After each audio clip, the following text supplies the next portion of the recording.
Halo semua, perkenalkan saya Niwayan Winayani, NIM 19085611010 dari program studi Informatika MIPA Universitas Udayana. Pada video ini saya akan membahas sebuah tugas dari mata kuliah Rekayasa Perangkat Lunak, yaitu membuat sebuah sistem. Nah, sistem yang saya buat adalah aplikasi redaksi yang berbasis web. Aplikasi redaksi jika dilihat dari namanya merupakan sebuah singkatan dari belajar tari Bali melalui aplikasi. Nah, aplikasi ini dibuat sebagai media untuk belajar tari Bali secara digital, di mana pada masa ini adalah masa pandemi yang menyebabkan sulit untuk berinteraksi dalam kerumunan sehingga sulit untuk melakukan latihan tari Bali ke sanggar-sanggar. Nah, dengan adanya media berupa aplikasi tari Bali ini, jadi diharapkan bagi penerus-penerus penari Bali di Bali khususnya dapat belajar dari Bali melalui aplikasi redaksi yang berbasis web ini. Nah, selain itu kedepannya juga diharapkan bagi mereka para perantau yang berasal dari Bali tapi tetap ingin belajar tentang tari Bali bisa menggunakan aplikasi redaksi ini untuk mempelajarinya. Jadi sangat cocok digunakan untuk masa sekarang dan masa depan tentunya. Itu sedikit deskripsi dari aplikasi redaksi. Nah, untuk mengetahui bagaimana tampilan, kemudian apa saja yang bisa dikerjakan dari aplikasi ini, berikut penjelasannya. Baik, sekarang saya akan menjelaskan detail lengkap dari aplikasi redaksi, di mana aplikasi ini dibangun menggunakan beberapa aplikasi tentunya. Yang pertama ada aplikasi Visual Studio Code yang digunakan untuk melakukan pengkodoan. Kemudian menggunakan SAMPP server yang digunakan untuk membuat database, kemudian untuk menghubungkan ke database, serta untuk menjalankan aplikasi redaksi itu sendiri. Nah, kemudian untuk membuat struktur webnya, saya menggunakan HTML. Kemudian untuk desain tampilannya, saya gunakan CSS. Kemudian untuk database, saya menggunakan PHP. Nah, untuk membuat database, saya menggunakan localhost PHP MyAdmin, di mana saya membuat sebuah database dengan nama PHP redaksi. Kemudian terdapat satu tabel bernama user, di mana terdapat beberapa atribut di dalamnya, yaitu username, ID, email, dan password. Nah, atribut ini digunakan untuk menampilkan data-data para pengguna yang tentunya nanti akan melakukan registrasi pada aplikasi redaksi ini. Selanjutnya, saya akan menjelaskan tampilan atau menu-menu yang ada di aplikasi redaksi.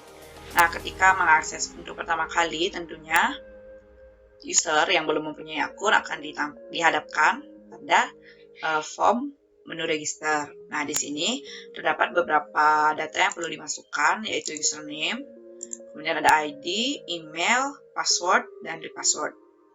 Nah, misalkan saya membuat username baru dengan nama Wayan Windayani dengan ID 10. Jadi ID yang saya gunakan ini berupa IN atau angka bulat. Kemudian saya masukkan email, misalkan email saya lainnya.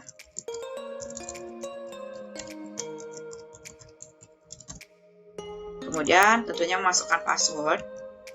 Di sini saya gunakan password 8 karakter. Nah, kemudian di sini dapat memilih buat jika belum mempunyai akun. Jadi bisa kita coba dulu pilih buat. Nah, ketika berhasil melakukan registrasi, maka user akan langsung dialihkan ke bagian form login. Jadi user dapat login dengan ID serta password yang sudah dibuatnya tadi. Nah, untuk mengecek data yang tadi sudah masuk, maka saya cek di bagian localhost ini, bagian enter. Nah, jadi datanya sudah masuk, data yang paling bawah ini. Kemudian untuk login bisa kita gunakan ID tadi, yaitu 10 dengan passwordnya sesuai password yang dibuat. Kemudian login. Nah, jadi setelah login, yang akan ditemukan oleh user adalah menu redaksi. Nah, kemudian ketika seorang user sudah mempunyai akun, jadi dapat langsung memilih login. Di sini akan dialihkan langsung ke form login. Jadi kita bisa pilih login, akan masuk ke form login. Nah, di form login juga seperti itu jika seorang user memilih login tetapi ternyata dia belum mempunyai akun, bisa memilih buat dan akan diarahkan ke menu register untuk membuat akun. Nah, ketika user mencoba untuk membuat akun tetapi tidak memasukkan data-data ini, maka tidak akan bisa mensubmit data kosong. Jadi jika kosong maka dia akan tetap di menu register ini. Nah, untuk login juga seperti itu. Jadi jika dalam login tidak memasukkan ID atau password, maka akan tetap di menu login ini. Nah, pada menu login ketika kita belum mempunyai akun, ketika user belum punya akun, kemudian dia mencoba untuk login dengan ID dan password, coba-coba. Misalkan dia memasukkan angka 15, kemudian dengan password sekian, padahal dia belum membuat registrasi akun. Kemudian ketika login, maka tidak akan bisa mengakses menu utama dari Rewaksi. Dia akan tetap di form login ini, seperti itu. Nah, kemudian ketika user sudah login, maka yang akan dihadapkan pertama adalah menu Rewaksi, atau ini adalah menu utamanya. Di sini akan terdapat dua menu lainnya, yaitu menu tentang Tari Bali, kemudian menu tentang latihan Tari Bali.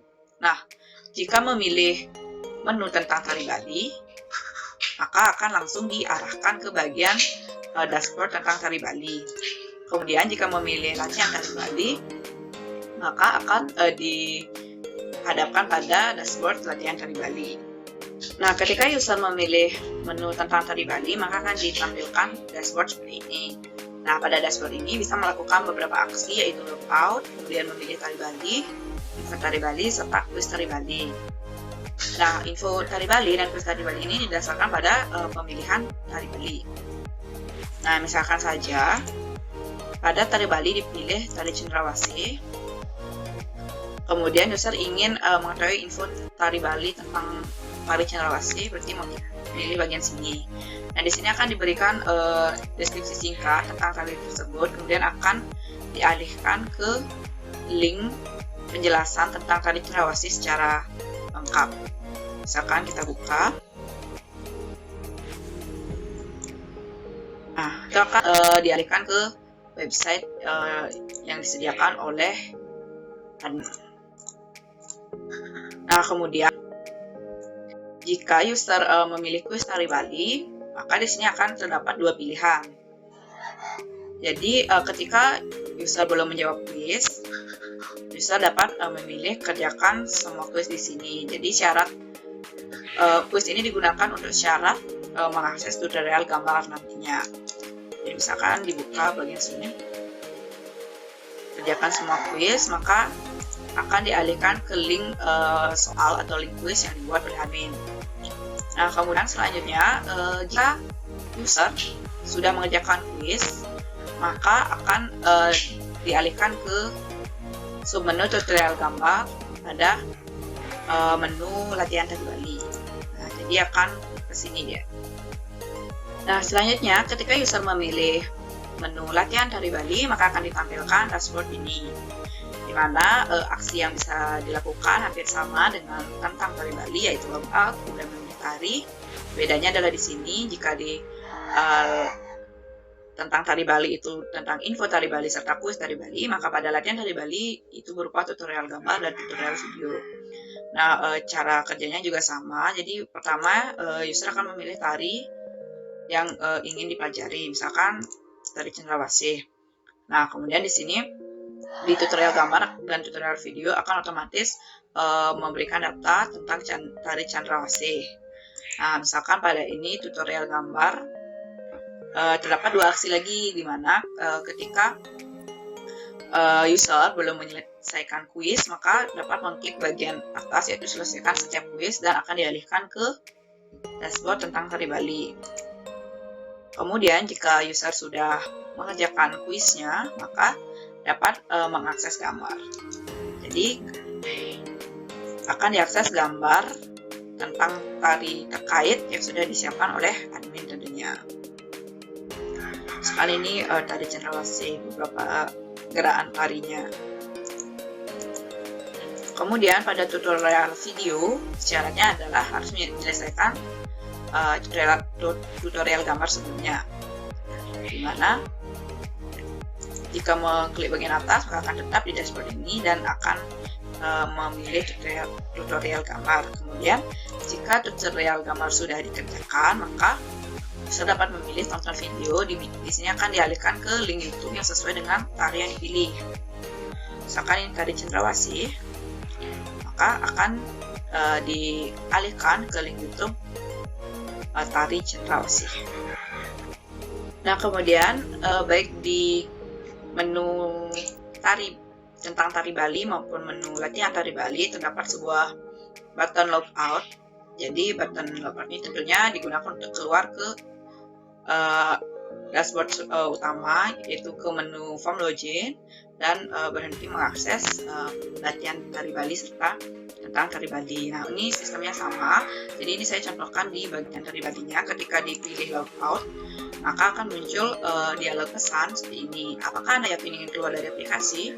Jika tidak, maka pilih cancel, maka akan tetap di dashboard yang terakhir. Kemudian jika memilih iya atau oke, akan dialihkan ke menu form login. Nah, sekian video penjelasan dari aplikasi Ribaksi. Semoga bermanfaat dan sampai jumpa.